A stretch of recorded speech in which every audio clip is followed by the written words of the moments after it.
I'm here today with Nathan. Nathan is from Quebec. From Quebec in Yeah. Canada. In Canada. He's a long way from home. He's been living in Bali for a couple of months now. Yeah, enjoying it. Enjoying it, living the life. Yeah, it's amazing. Ticks so many boxes. Yeah. It's so cool. But anyway, so you have started a clothing brand, Yep. correct? So I just thought, just tell me a little bit about it. Like, what's your story? How did you come up with the idea? How far have you got with this? Just tell me everything from the top. Super interested. So everything started 2 years ago now. Mhm. Yeah. So 2 years ago, I wanted to build a company, something that's going to allow me to do my dreams, travel, meet people. And then I started, at first, I wanted to make a gym brand. Then I spoke with many people and they said, you got to do something like more interesting. There's many clothing brands. Try to find something unique that's going to go out of the people. Yeah. And I went in the shower the same day. It was in the shower. Yeah. And I got the idea up and I thought about my Crocs. So the idea came from the Crocs. So I can exchange Crocs with my friends, So Crocs the shoes, yeah? Do I have it? So I'm going to go pick it Yeah, up. go on. Whilst he's getting his shoes, I'll give you a quick tour of the villa so you can see where we're at, what's going on. We're in the front. And you go. Nice little bit of paradise. All right. Let's get this back there a minute. Back in the frame. Okay. Yep. Okay. So you came up in the shower and Yep. then you came up with the idea for the Crocs. The idea is that's the Crocs that I had. And the difference between all the other Crocs is this one. So this is my friend's one. My friend's got the blue one. He got the orange. Mm-hmm. And why it's so special is because I exchanged it with my friend. So it's like a part of his Crocs, my Crocs. Mm-hmm. And I would never exchange that Crocs, like never in my life, because Okay. I got the emotion in it. Yeah. Like I traveled the world with it. I did Costa Yeah. Rica. I did the US. Yeah. I did Thailand, all of this. So that's my Crocs with it, me and him. And I was like, I need to take this inspiration Yeah. and put it in other clothes. Mm. And that's where the brand came from. Yeah. That's super cool. So it's basically modular, right? Yep. Module. Yeah. Modular, okay. And you've got the emotional attachment because all of a sudden, instead of you just buying a product, there's attachment, there's a story with your best friend. Yeah. So- And you can activate sport mode on the Crocs. Yeah. And every time you're thinking about your friend, you're taking him with you, which is super cool. Have you ever looked into why you get those ideas in the shower just out of interest? No, to be Do you know honest, why it I don't. happens? I don't. Okay. There's a theory. No, I don't know how correct it is, but basically when, you know how you have different brainwave states throughout the day. Yep. Apparently when you're in the shower, you're in deep, I think it's alpha or delta waves anyway, where you're like completely relaxed. You're not problem solving and you're in that right frequency for ideas or flashes of inspiration to come to you, which is why it seems to be like a common thing for people when they're in the shower or they're like going for a walk in nature where they're a lot more receptive to the ideas and those flashes of inspiration. And 9 times out of 10, that's where most of the good ideas come from in the world. It's not a lot of guys getting together in a room and like brainstorming something. It's just a flash of inspiration when you're least expecting it. And it's a good analogy. So why you don't need to be working all of the time. You need to build in a bit of rest and try and enjoy things, get out in nature. Don't be so caught up in the problem solving all the time. But I don't want to go off in too much of a tangent, but just thought I'd add that because it's interesting. I didn't know that's where you got the idea from. Was in the shower. That's so cool. Okay, so you've got the idea for the product. Yep. You're going to apply the same modular concept to clothing. But what happened next? What happened next? So I started like making all the design. I was in the summer. I had all summer to figure it out how to make it, so I can start producing for the winter because they're winter clothes. Okay. So started making. I was in the summer. Decided like what colors would be the best because with my clothes you can separate them. So I wanted to make mixes that can all work together. Okay. So there was 4 combination of 2 colors each. So that's 10 mixes that you can make. Okay. So every color is needed to work with each other's. What parts of the colors to like the parts of the clothing? What's modular? Which parts are able to be exchanged? So you can separate in the middle. So let's say I got the clothes. Here's the separation. You can separate tops and bottom. You can make mixes, exchange with your friends, exchange with family, and exchange with yourself. That's super cool. We'll pull up something on the screen as well, and we'll put the URL in the description just so you can have a look at Nathan's brand. So how difficult was the whole R&D process and finding suppliers and pitching them the idea? What's the story behind that? Story behind that? I think 3 years before starting the brand, I also had the one that I did with my class. I was in the business class, made a brand, and I found out about ForSource. ForSource is the application where you find all the manufacturer. Okay. So you send your product, the tech pack, then like people's going to answer you. They're going to send you like invoices and all of this. You accept the one that you want. Then that's how I find the manufacturer. It was Is 2 weeks. this a Canadian thing or is this No, global? it's worldwide. Okay. You get people from everywhere in the world. Okay. And what's it called? ForSource. ForSource. Okay. ForSource, Is yeah. it like a .com website? What is it? Yeah, it's .com. Yeah, it's pretty well known. Okay. Yes. And that's how you were able like- to connect. And how did you find the manufacturers when you reached out to them? So they reached out to me. I just felt like which one was the best to me. Environmental friendly. Environmentally friendly. Yeah, this one. Got it. Similar in French. So you decide what characteristics you want with the manufacturer. Yeah. And then you send in the message, say, let's work together. After that, it's going to be a simple test. Yeah. Then after if it's work, you can go up the bowl. Okay. Work. So that sounds pretty straightforward. I hear a lot of horror stories with manufacturers, particularly so if you're outreaching to them. So it's nice to know that, again, just for those who are starting their own brand, that there are manufacturers out there who actually do proactively want to work with you. Yeah. Do they have any requirements over minimum order quantities or volumes? There's the one that's going to reach out to you. Normally, they don't. Okay. They don't have the. Okay. So just go with them, but you need to fill them out because some of them they're not going to do. Okay. So I did many samples. Some of them didn't work. Some of them worked. Then I decided the one that was. Okay. And how many factories did you go through trying to find the right one? Like at least 5 or 6. Okay. 5 or 6 until I find a good one. And the most expensive thing is the first sample. Okay. Because you need to test every manufacturer. Those going to cost money. But then after, when you find a good one, you make a good relationship with it, you can scale up. Wow. Okay. That's cool. So I'm just going to bring this in. Getting the audio in correctly. Yeah. I blocked the screen, but I just want to make sure I'm picking up.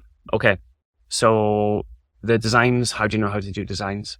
I did my study in architecture. So from that, like I knew how to draw, how to make tech packs, all this. So it came pretty easy. Okay. Did you do this on your own? Do you have a business partner? No. Did it by my own. Started like first drawing. Don't need to be like too complicated. You just draw the design, put the size in. Yeah. And honestly, it's not that complicated. Okay. So pretty low barrier to entry. Yeah. Manufacturers on site, happy to work with you. They're not giving you like crazy order quantities. No. And then the concept itself, because these are modular clothing, I'm assuming you invented this isn't something where it's plug and play. How did you find that process? The process of designing modular clothing. So as I said, it's not like you're just putting a print on a t-shirt. You're literally redesigning the concept of the t-shirt, right? I made it at first. I went at Walmart. I bought like a blank t-shirt, white t-shirt, cut it in half. I just put some zipper. I tried zipper. Yeah. I tried snaps. Zipper was a little bit too strong on it. So you could see like the zipper around it forming. Yeah. So I went with snaps. So I did all my small tests on blank t-shirt. Yeah. Scale it up. And what snaps? What are they? Snaps, they're like small buttons that you can just clip around. Okay. Yep. Okay. Very cool. And did you have to do that yourself? Yeah, I did that. It was terrible. The first sample was horrible. I just took the needles, just started stitching like this. It was terrible, but it worked. You had to stitch. Do you know how to work a sewing machine? I'll know how to do it, but at the time when I started 2 years ago, I didn't. I love that. It was terrible, to be honest. Have you still got that first sample as well? Of course, I got it. Take care of that. Yeah. Like sometimes the scrappy stuff at the start, when you look back, when you are like making a lot of money, you look back on those days with a lot of fondness. You find that a lot of entrepreneurs, their glory days, even though it's a lot of struggle, a lot of uncertainty, there's a lot of like work to be done and learning to be had. It's actually fun when it's still in that scrappy stage. Yeah. Okay, brilliant. So how long did it take for you to make like final product? What was the process? Final product, at first, when I first started, it's always like this, I believe. I thought it would take me like 3 months to like make all the design, receive them, start the boat, and start selling. Thought it would be 3 months. Then after 6 or 7 months, I was at the stage of just starting to receive the sample. Yeah. So it took me like at least 9 months from the start to when I could be able to sell. Okay. Oh, again, a very common story, and it was the same for myself. You always assume, dangerous word, that things will be done for a certain price in a certain small time scale, but it's a classic expectation versus reality thing, where it always costs double or triple what you thought it would, Yeah. and takes 10 times the amount of time. Yeah. Because every time you're encountering different things, there's a lot of logistics, connections, there's a lot of learnings for you to do as well, which all takes time. Unless you have a venture capitalist backed company where you can just plug and play people. In the beginning, as a sole founder, everything falls on you, right? Yep. How did you find that? It was, honestly, it was terrible because I had colors in my head. Like that was the main problem that I had. Okay. Is that I've made a sample at first, Mhm. put the colors that I wanted, Mhm. and then I reached out to the manufacturer, and then he sent me back the palettes of color that he had. But the colors I had wasn't there. But it took me like 3 months to make those colors. But everything is based on the color because you can exchange them. So when you send me the new colors, I was like, I need to restart everything that I've been doing for the past 2 months, and just did it all. Then you send me the colors, like you made them, send me the colors. I mixed them myself, and I was like, no, not working. So like I spent all the money on this. Then I did do it all again and started again the process. Like I knew that the manufacturer was good. Yeah. It's just the colors wasn't working. So I dyed the colors. Yourself? Yeah. Well, not myself. They dye the color for me, but the dyeing process, when you get like samples, it's very expensive. That's why you need to do it in bulk. Mm. So the dyeing process was like around $600. But at first, like you said, I had like in mind, I'm going to spend like $300 to be able to like receive the sample. Yeah. And 10 up 3,000, and I didn't even start it yet. 10 Right. times what I thought at first. That's the standard. Yeah. There's always going to be those roadblocks Yeah. where the things you just don't anticipate. Yeah. But then that's the point where you find a solution, creative solution, and think outside of the box. And that's how things are actually born. Or say a manufacturer will push back and say, it can't be done. Yeah. There's always a way. There Yeah. is always a way. It's just how can you get in and think like from an ingenuity perspective to get around whatever the issue is. And sometimes it is just a case of throwing more time, money, resource at it. Because again, from the manufacturer side, it's more work for them and they still haven't even had a proper order. Yeah. So I get, again, it's just standard startup struggles basically. Yeah. So how long to get final product? So from starting to getting actual final product, how long was that whole process? It was 9 months. Okay. Yeah. Okay. But then after, when I started, like, I received the product, then it was like the marketing phase. So I just started taking pictures with people. So I had my camera, just started taking like mannequin people, my friends, most like my friends, Yeah. just took a bunch of pictures for 2 months. Yeah. Started publishing, making reels, publishing for 2 months. Yeah. Then after 2 months, I got my first sale. Boom. Yeah, first sale after 2 months. But 2 months of nothingness. 2 months of nothing, just publishing every single day, making reels. Yeah. I also was in school at that time, like was school business. Yeah. All day long. How did you manage the school and business? Just that balance between focusing on both. To be honest, it's just like balance. I was in architecture school. It's pretty rough. Yeah. Just like I had like 3 hours pause. I was living just next to the school, like 5 minutes away. Okay. So I was just like 3 hours pause, going back home, taking the clothes, doing a photo shoot, then going back home, dropping the stuff, going back at school. So it was just like, It's a lot of work. yeah, just running every It's day. a big commitment. But at one point when you love it, you fall in love with the process and just do it. It wasn't even work for me, just passion. It's the one. And that's what drives you through the Yeah. tough times, right? Did you, what do your parents think about what you were doing? Did you tell them? Did they know? Yeah, they knew at first. Be honest, they were pretty like, they were hesitating because I was putting aside school a little bit, work, not even work, just like the brand. Yeah.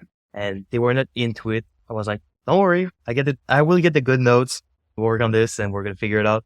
And after when I got the first sale, they were pretty happy, to be honest. They were pretty happy. They were like, good job, but like one sale, it's not going to make them like, sure, accept me dropping my job and everything. Yeah. Just, you got to make way more. So right now, they're still hesitating on the fact that I can do it. I believe I can. That's the only thing I think. It's great that you have their support though. And then again, it sometimes depends if they have that standard script expectation of you just to go to school, go to college, get a job, repeat the cycle. Why do you want to be an entrepreneur? Like, why are you pushing back on that standard process of the matrix script? My grandfather was an entrepreneur. He did this his entire life. My father did the same thing. I think it's just like in the gene. I knew when I first started school, like, this is not my thing. Mm-hmm. I knew it. Like, I got to make something out of it. Right. And it's just passion. Like, when you start doing it, you start seeing the results, seeing like it's like mountains. But when you start like reaching the top, you see there's another top. So just like riding every single time, just getting higher. So such a good analogy. Like the whole false peak False analogy. peak, Yeah. Where you get to the top of one and then it's the next one. Yeah. But sometimes it can feel like you're not making progress. Yeah.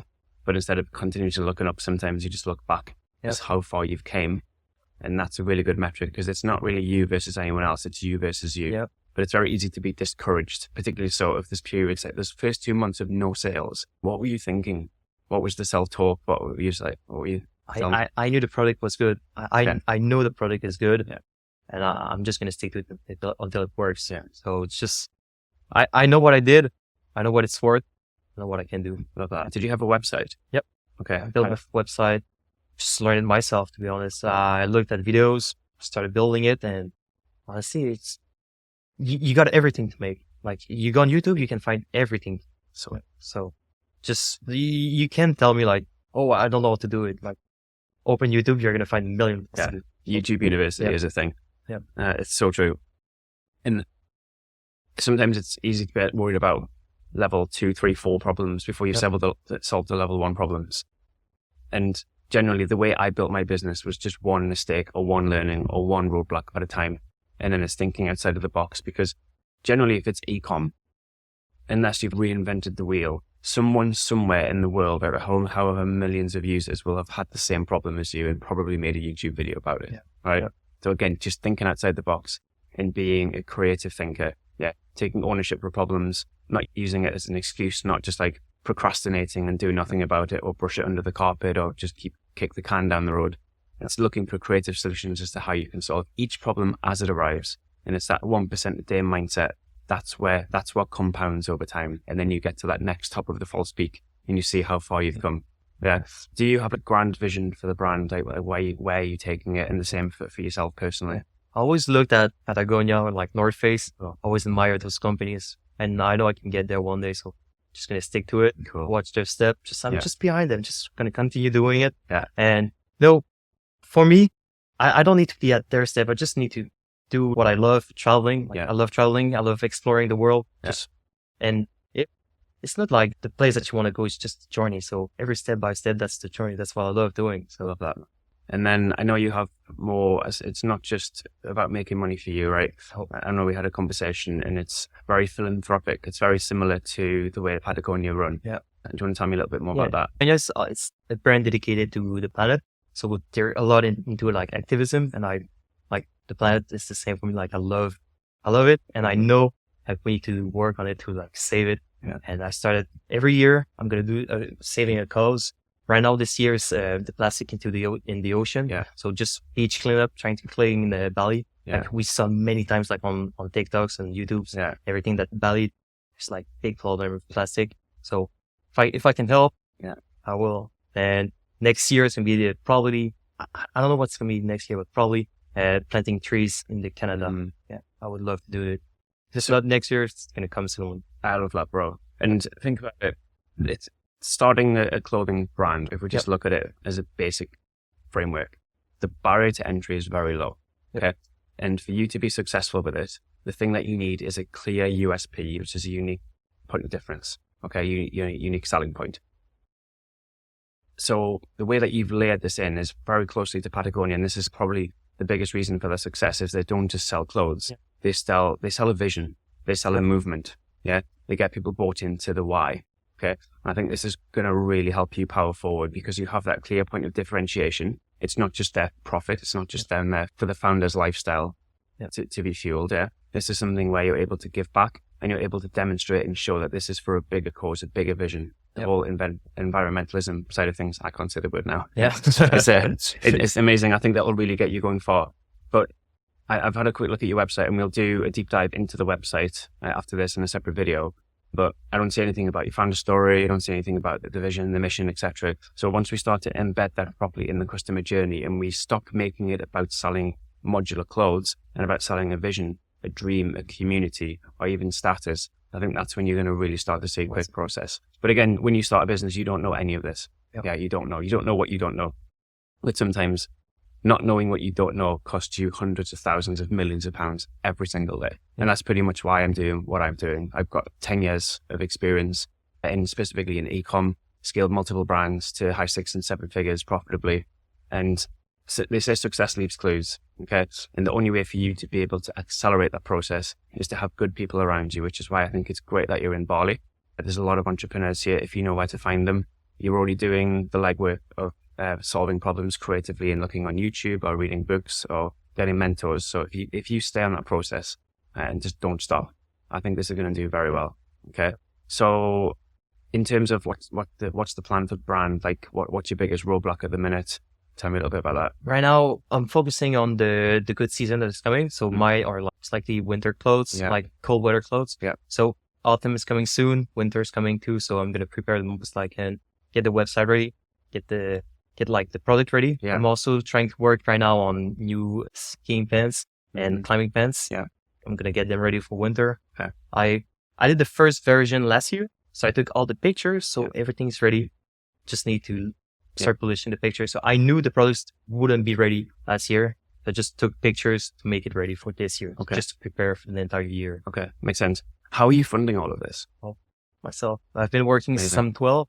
Wow. Yeah, my parents, they told me like, you gotta start working, but it was fun job, like small kids jobs, like working in a vacation camp. I was like working in ski stations. It was just like fun work. And I've been working since I'm 12. I got like my first phone. I was like, 17? I got my first phone. I'm 20 now. Yeah. So in 3 years, I got my phone. Only 2 years with the phone. Yeah, no, like 3 years, 3 or 4 years. Or around that time, I was like secondary 4 when I got it. Just to explain the level of proficiency that Nathan's got to. So when I first met him, it was an accident, right? Someone just told you to come and speak to me. He was showing me, he was building his Shopify store and his Clearview flows without a laptop. This guy has figured out how to build everything on his phone. How have you done that? And that's so difficult. Yeah. But again, just testament to the sheer persistence and force of will that Nathan has to make this a success. He didn't want to bring his laptop to Bali. He wasn't sure if it was safe or whatever. So as opposed to just shelving it and letting things fix itself, he's actually taken the initiative to use whatever resource he has in order to keep things moving forward, which is amazing, by the way. It's super cool. I'm going to get a new computer, to be honest. Okay. You should. Yeah, I should. You should. That's like a high priority. Yeah, to be honest, was like a bad mistake that I did. Because first, when I arrived in Thailand at first hostel I went in, people were just working on the computer. I was like, Damn. No, that's a mistake. Eh? Like, just put it on your backpack. Like, nothing's going to happen. Bro, it's all learnings. Every step of this process is all about learnings. Yep. And most of the time, this is the first time you've traveled. I would say it's the second time traveling. Okay. But with a company, first time. And when you got a company, you gotta have the good equipment to work. Yeah. Yeah. I think Bali or even like Thailand is a good place for you if you're still in that technical, digital nomad phase. The amenities are good. It's very cheap. Cost of living's low. The internet's perfect. The facilities, the co-working, the restaurants, everything is just, it's super westernized. I think everyone still has this picture of Bali or even Thailand being like a third world country and everyone's living in the jungle, in treetops. So it's not the case at all. It has better infrastructure, in my experience, than a lot of the Western places as well. But then it has the added bonus of you're living in permanent summer. The locals are super friendly. This just ticks so many boxes for me anyway. So if you can, I don't know what your plans are. You want to stay in Bali? What are you going to do? So I've been here for a month and a half now. Okay. I'm going to extend, probably going to stay here for 3 months. Yeah. If everything is good, I'm probably going to stay 4 months. Yeah. After that, I'm probably going to come back home because I can travel 5 months. Yeah. And then I got to come back. Okay, cool. So with the brand, what's your biggest problem or what has been your biggest problem since launch? The biggest problem would be trying to show the vision that I have in my head to the people. So I got a vision, but we've been talking about it a little bit, but show the vision to the people in an interesting way. I just don't want to like sit and say today, I want to present you this. So I want to put like interesting, like make some beautiful videos, traveling the world and showing what the clothes can bring you and the vision that I kind of had. I love that, man. That's awesome. What about from a technical perspective? What are you struggling with? So how are you getting on with marketing? Do you understand sales, persuasion, the technical side of things, all of the infrastructure and the technology stacks? How are you finding that? Yeah, the marketing is one of my biggest problems, to be honest. Like when I started, I put all my mind into the product, put the money, put everything. Yeah. When I had the best product, I was like, perfect, let's start doing it. And I was like, what am I going to do now? Yeah. I don't know what to do. Just take a picture and put it. Like you need more than just taking pictures and put it on Instagram. Yeah. So that's my biggest problem, to be honest. At the moment, marketing. Is that your biggest problem or is that your biggest opportunity? Yeah, that's the reframe. That's a good way of saying it. Yeah, it's the biggest opportunity. Yeah, and I say this to everyone, the skill set without the mindset will leave you upset. And I think a large part, I would say as much as 90% of success, however you define success, in business is down to your mindset, because it is just one problem after another, continual learnings, continual setbacks, problems everywhere you turn. Okay. And if you have a very strong vision, and if you're able to pivot and look for the good in things and look for the opportunity instead of the challenge, or see problems even as challenges, yeah, there's opportunities to grow. You say in e-com, or even just in general business, everyone's scared to fail. Everyone's scared to look bad, or for their first business not to go well, or for them to make a mistake is technically fatal, but it's not. There's opportunity in that if you can reframe things. And the way I say it is, failure is the most information-rich data set on the planet. Yep. Okay. It tells you what not to do. So then actually you know what to do. Yep. Okay. So don't be scared of it. Everything in school, everything in early life is failure is bad, shouldn't do this, don't get bad grades or whatever. But actually, if you're able to learn from it, you can actually weaponize it and you can turn it into a very strong asset. But the intelligent way about doing it is not finding your way in the dark. It's just by having good people around you, immersing yourself in as much information and trying to leverage other people's mistakes so that you don't have to make them yourself. Make sense? Yep. Now, I had a very similar problem almost identical with my product. I think I told you, but just for the sake of the video. So I launched a sports nutrition brand back in 2015, and it also took me 2 years, so longer, to develop this product. And this is a quite highly technical product, a highly regulated market. I also did not have a single clue. Nothing qualified me to run a business. I'd never set a website up before. I didn't have any context, no network, nothing. And I spent 2 years slaving away to come up with this product, which, don't get me wrong, is amazing. It's still the same product that we sell today. We haven't really deviated away from the original formula. But 2 years of time, effort, energy, resource, and then had this big launch planned with 0 emails collected, by the way. Turn the website on, and by turn the website on, take away the password protection on the website. It got absolutely 0 sales. I got 1 sale from one of my best friends because he felt sorry for me and he just wanted to try the product because I've been talking about it for so long. That was it. I'm like, damn, I actually have to learn how to market. I have to tell people that this exists. I can't just expect them, it's not build it and they will come. It's the whole process of being able to market and validate the idea before you build it or as you're building it, because then you're getting real world feedback as to what customers are or aren't looking for and what their actual problems are, and if they would buy it, why they would buy it, or something about the current design, how can it be improved, or what features are they actually going to use, as opposed to you making assumptions. To say assumptions make an ass of you and me. Yeah, it's another stupid phrase, but you get the idea. And if you can use real world data as opposed to you finding your way in the dark and just making assumptions, that will save you years of time, crazy amounts of money as well in mistake made. So I literally did exactly the same thing. And then they sent me on this whole long journey, which, let's be honest, I'm still learning now. Every day for me is a school day. I'm obsessed with learning and knowledge acquisition. But the main thing was to understand sales and marketing and persuasion. And I'd been in sales for a long time, so I understood it. But digital marketing is a different beast altogether because you have a disconnect between your customer and your product. And for example, if you're selling in person, the customer can see, touch, hold, feel, smell, taste your product, where it is when they're buying online, you're not able to tap into any of those senses, which means that it falls down to 2 things: the quality of your media as pictures or video, so your content, and also your copywriting. And then really having a deep understanding of who your target consumer is. But when I say deep understanding, you need to know more about them than they know about themselves, okay, to be able to use that, okay, to sell to them or to create desire or to put on their problems so you're going to capture attention, okay? So this took me a very long time to do. I wish I'd had a mentor. I wish I had someone to tell me what not to do, but I was in the northeast of England. I had no support. Didn't have any good people around me. I didn't even know what an entrepreneur was. I didn't know I was being or trying to be an entrepreneur. I was absolutely clueless.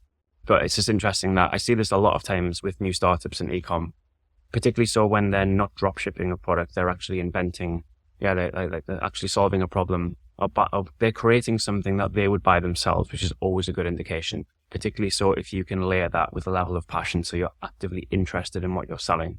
Yes. It's not just a case of build it and they'll come. You need to speak to the market. You need to get them to tell you what they want or what they like or what they don't like, more importantly as well. So when it comes to you with the website and digital marketing, I'm assuming you've never built a website before. Nope. You don't know anything about Facebook ads. Nope. Yeah. But you are probably, I'm imagining, pretty native to Instagram, social media content and reels, right? Yep. And that's what you used in the beginning to get some traction. Yeah. How did you make like your first, I don't know, 5 to 10 sales? 5 to 10 sales. I had like good ideas. So I was in school. So I used the fact that I was in school, that I knew people. Yeah. And I made like flyers. Cool. And I just like, it was a giveaway. So I just put it everywhere in the school, Cool. like in bathrooms, everywhere, like Cool. where people were going, like corners. Yeah. And I got my first sale from this. Boom. Yep. The first sale was from this. Yeah. And it was like when you buy one, you get like a ticket to enter the giveaway, and you had a free one. Yeah. So I made the first one like this. And then after this, I was a ski instructor. Mm-hmm. Yep. So I was in ski station. Those are like winter. So people started buying from it. So cool. And my friends, so most likely it was people around me that was buying it. Making my first sale from the website. I don't even know if I got it yet. To be honest, I don't even know. But I remember you telling me the story about when you first saw the sale come through. Tell everyone about that. Oh, so just the feelings, everything. Yeah, the feeling. That's a good one, to be honest. So it took me 2 months to get the first sale. So I started like making content, publishing pictures, product, and putting people like the feeling of what the product would be. Yeah. Because I never had a sale, so I just like made some. And I woke up one morning, so I was going to school, just went down to the shower, opened my phone, and then I saw the first sale. Yeah, first sale. Yeah. I was like, go, and I was like screaming in the bathroom. And then, yeah, the day went on, and I was like going at school, so 7 a.m. to like maybe 10 p.m. So I was like, always at school. Yeah. And I had a job at the ski station, so I was like making snow. So there wasn't that much snow during the season, so like we made some. Yeah. And I was just like watching the cannons, so just like studying. Yeah. So from 10 in the afternoon to 1 a.m, I was just at the ski station studying. We're watching the cannons, and I went up the hill with the snowball, and I was like, did my first sale today. I was so happy. First sale. And I was like, we've got to make more. Like it's just a start. Went down with the snowball, started studying again, opened my phone. Then I got the second sale. Yeah. I was like, it took me 2 months to make the first sale, and only like 12 hours to make the second one. So cool. And when you start making some sales, you put yourself in like a mindset, and this mindset I feel like it's attracting more sales. And then it went like second died. I did another sale. 2 days after, I got another one. So from this point, everything started going well. But you need to keep the momentum of this, because if you stop this, you're just gonna stop this. Yeah. It happened to me. It was like the end of the year of architecture, and I stopped like for months putting content, and like this killed. Yeah. There's Isaac Newton's first or second law of thermodynamics, where an object in motion stays in motion unless acted on by an equal, opposite, or greater force, which basically, once you have momentum, you need to create that momentum. But if you stop, and that stop is the equal or opposite greater force, because you stop all of that progress. Yeah, particularly so on social media, if it's algorithm based, it needs to be fed, it needs to be nurtured. Yeah, if you stop, all of that compound work is just lost. We need to keep momentum, not just from a business perspective, from a mindset thing as well, because once you come back to it, it's like, I've got to do all of this again. Yeah. I have another thing I would say is that in business, the struggle is guaranteed, the success isn't. And can you be okay with that? Yeah. So knowing all of the struggle you've had to go through to get that little bit of success, you now know that I've stopped for a bit, everything's died down, I've lost all the engagement, had any more sales coming through, then got to ramp up and then go through that whole process again, but then keep it. This is why I say that business is an infinite game. Okay. It's not something you just do short burst. It's something that you have to have a 3, 5, 10-year horizon on. Yeah. And then just keep chipping away every single day, no matter what happens. Yeah. So again, good learnings for you, I imagine. And then what about Facebook ads? Any experience with that? Facebook ad, I tried it. So when you say you tried it, what does that mean? So at first it was all organic marketing. Yeah, cool. And I was like, why not? I'm going to try the Facebook ad. Mm-hmm. And I tried it, didn't know anything about it. Like I watched a few videos. I was like, okay, I got to do this. Then I put some creative on it, publish it. I put like $10 a day for a week, and it didn't work. And I was like, okay, no, I'm out of this. Like I didn't know how to properly do it. I was like, nothing was set up. Like the website wasn't like built up properly to get the people in. Yeah. Wasn't good. Yeah. So I call it your digital plumbing or your conversion engine. Yep. And it's not just a case of, same as you said before, build it and they'll come. It's the same for Facebook. It's not just get a good ad or find a bit of content that's engaging really well and then sponsor it. Because you've got to think about Yes, you might have the attention capturing side, which is a whole thing in and of itself to learn skill set, but then where are you sending that traffic? So you have to capture it, retain that attention, and then convert that attention. And that's why your website is incredibly important. Yeah. In the way it's set up, in the architecture, in the UX, which is the user experience, the UI, the user interface, clear call to actions, very descriptive about the brand, who you are, why you are doing what you're doing, what the product is, what it does, who it's for, who it's not for. And like this is, I normally say every key constituent element in an e-com business is a full-time job for a full-time qualified professional. Yeah. But in the beginning, it's up to you to at least learn the basic framework so you can start to gather some momentum and get that established product market fit. Yeah. Okay. So there's no point in running ads if your website, if your conversion engine isn't right. Yeah. Okay. Equally, you need your back-end flows and your Klaviyo setup. Yeah. When we spoke the other day, no attention to Took me that. 2 years to have the Klaviyo up. Wow. It's amazing how quickly you got to it though. Yeah. And that's again, the power of having someone kind of teaching you what to do or what not to do. There's value in both. Okay. So this whole kind of conversion engine, it's not just do one thing. It's like everything needs to be done to a good basic level standard so that it's all working together as a cohesive unit. That your content, that whole needs a strategy. Your website needs a strategy. Your email flows need a strategy. Your Facebook ads need a strategy. Your Google ads, I imagine you haven't got those set up. They need a strategy. Then the back-end operations, customer service, supply chain management, all of that, distribution, cash flow. Do you understand your numbers? I need to do this one in the class. Yeah, man, you really need to do that. Yes. Because think about it. If you're not able to make profit, like cash is king, particularly so in a small business, unless you're able to raise investment. But even then, you're going to have to prove that this has potential to be profitable. Yeah, this has exit potential for someone who wants to buy in and invest. If you don't understand your numbers, then there's no point in doing anything else until you get that. You need to know your exact margin. You need to understand all of the moving parts, all of your operational overheads. How much is it going to, or how much can you afford to pay to acquire a customer profitably? And then once they have the product, what are you going to do to reposition things where you can retain them and keep them coming back or turn them into brand advocates so that they'll go and tell others about it? Okay. Everything needs strategy, but it seemed very overwhelming at the beginning because it just seems like this like pipe dream of when everything's going to be perfect or dialed in. It never will be perfect. A website is never, ever completed. You're always testing. You're always moving things. Same with every moving part. You're always cycling in. And I call it the physics of progress, which is just a continuous cycle. And this is how any progress is made in anything, whether it's like learning to walk, driving a car, building an e-com business. And it's just a continuous cycle, iterative cycle of hypothesis, what you think is going to work. Then you test it. You go to market. The market tells you if it works. If yes, do more of it. If no, pivot, go back to the hypothesis and just keep going around it until you find what works. That never stops in anything because there's always ways you can improve, particularly so in e-com because it's technology based and technology doesn't sleep.